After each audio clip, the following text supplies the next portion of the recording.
وَإِذْ قَالَ اور جب فرمایا موسیٰ علیہ السلام نے لِقَوْمِهِ اپنی قوم سے یا قومی یہ اصل لفظ یا قومی ہے اے میری قوم، انہوں نے میری قوم جو ترجمہ کی ہے وہ اس میم کے بعد ایک یا محذوف ہے۔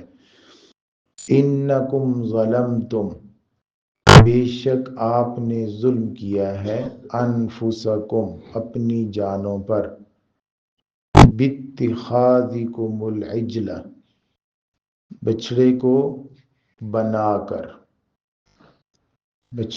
بنا کر آپ نے اپنی جانوں پر ظلم کیا ہے۔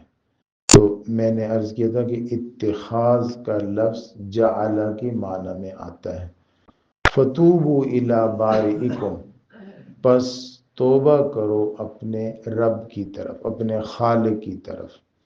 یہ بارئ جو ہے بارئن، یہ بریئہ با را حمزہ بریئہ، اس کا معنی ہوتا ہے کسی چیز سے نکل آنا یا کسی چیز سے نکال دینا۔ جیسے اگر کوئی شخص مقروض ہے اور وہ قرضے سے نکل آئے تو بریئ من الدین، وہ اپنے قرضے سے بری ہو گیا، رستگار ہو گیا، بری ذمہ ہو گیا۔ تو حضرت آدم علیہ السلام کو اللہ رب العزت نے خاص مٹی کے خاص حصوں سے پیدا فرمایا، تو وہ خالق یعنی خالق تو بنانے والا ہو گیا، لیکن مٹی کے خاص حصوں کو نکال کر اس میں سے ایک نئی شکل بنا دینا، ایک نئی مخلوق بنا دینا، تو یہ ہے اللہ رب العزت کی صفت۔ اس لیے بارئن جو خاص طریقے سے دوسری مخلوق بنانے والا خالق۔ تو توبہ کرو اپنے خالق سے یا رجوع کرو اپنے خالق کی طرف۔ تابہ کا لفظ اس کے بعد کبھی صلہ الہ ہوتا ہے اور کبھی صلہ علی ہوتا ہے۔ اگر اس کے بعد صلہ الہ ہو تو یہ انسانوں کے لیے استعمال ہوتا ہے، اللہ کی طرف رجوع کرو، توجہ کرو اللہ کی طرف۔ اور جب اس تابہ کے بعد علی آئے تو پھر معنی ہوتا ہے توبہ قبول کرنا، پھر یہ لفظ اللہ کے لیے استعمال ہے، یعنی اللہ اپنے بندوں کی توبہ قبول فرماتے ہیں۔ تو یہاں موسیٰ علیہ السلام اپنی قوم سے فرما رہے ہیں توبوا الی بارئکم فاقتلوا انفسکم، پس قتل کرو اپنے آپ کو۔ توبہ کا یہ مشکل ترین طریقہ، اور یہاں قرآن مجید میں اس کے لیے لفظ مختصر استعمال کیا ہے فاقتلوا انفسکم۔ حضرت موسیٰ علیہ السلام نے جب یہ فرمایا کہ تم نے یہ ظلم کیا ہے، بچڑا کیوں بنایا اور کیوں اس کی پوجا کی ہے، تو لوگوں کی گردنیں جھک گئیں۔ بنی اسرائیل حضرت موسیٰ علیہ السلام سے گھبراتے، ڈرتے اور ادب اور تعظیم کرتے، تو انہوں نے سمجھ لیا کہ ہم نے غلطی کی۔ حضرت ہارون علیہ السلام کی بات تو وہ مان رہے نہیں تھے۔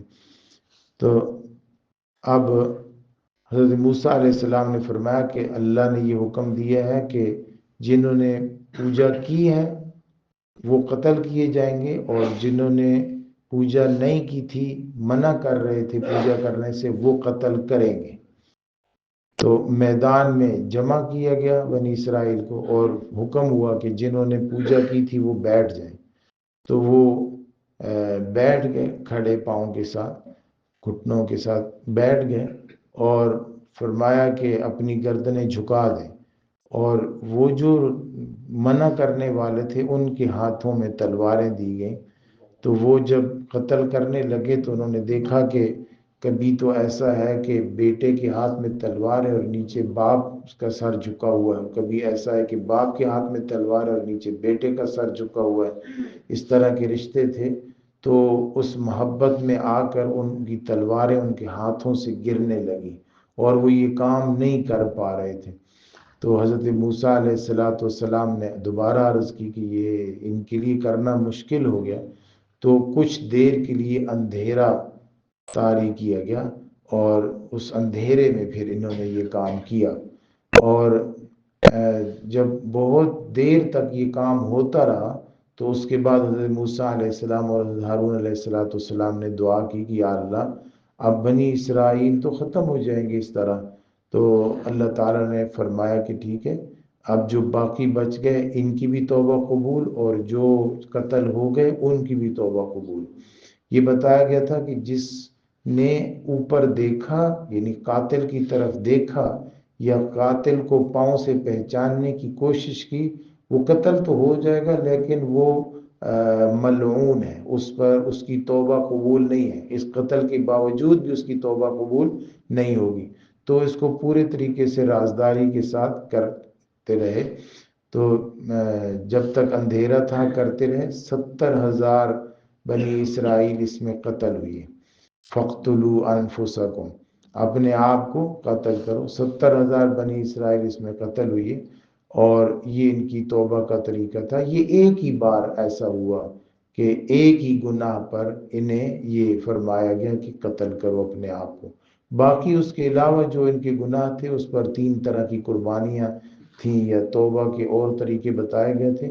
یہ اسی ایک گناہ پر اس طرح بتایا گیا، اور یہ اس وجہ سے بتایا گیا کہ تاکہ بنی اسرائیل کو یہ پتہ چلے کہ کسی شبیہ کو پوجنا، کسی بت کو پوجنا یا اللہ کے سوا کسی اور چیز کی عبادت کرنا یہ کتنا بڑا گناہ ہے، تاکہ اس قتل کے اس عمل سے، اس پروسیس سے ان کے اندر شبیہ کو پوجنا، کسی شکل اور تصویر کو پوجنا، کسی بت کو پوجنا، اللہ کے علاوہ کسی دوسری چیز کو پوجنا، تاکہ ان کو اس کی برائی کا پورے طریقے سے یقین ہو جائے.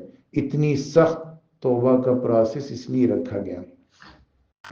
اور یہ آپ دیکھتے ہیں کہ یہ بنی اسرائیل جو یہاں پہ قتل ہو رہے ہیں، یہ پہلے فرعون کے ہاتھوں بھی قتل ہو رہے تھے، اور یہ ایسے بھی ہو سکتا تھا کہ یہ اس پانی سے پار ہی نہ آتے، وہیں ڈوب کر مر جاتے.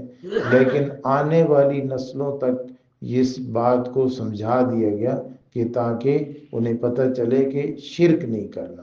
کیونکہ پہلے اسلام حضرت موسیٰ علیہ السلام پر ایمان لائے اور ہجرت بھی کر کے آگے، اور پھر اس کے بعد اگر انہوں نے شرک شروع کر دیا تو یہ مرتد ہو گئے نا.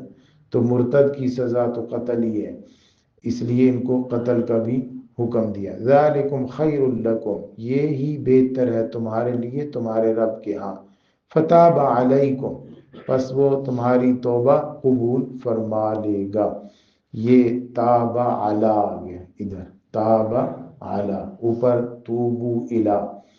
انہو هو التواب الرحیم، بے شک وہی توبہ قبول فرمانے والا، رحم فرمانے والا ہے. اللہ رب العزت ہماری توبہ ہمارے الفاظ سے، ہماری ندامت سے، ہماری شرمندگی سے، آئندہ گناہ نہ کرنے کے عزم سے ہی قبول فرما لے.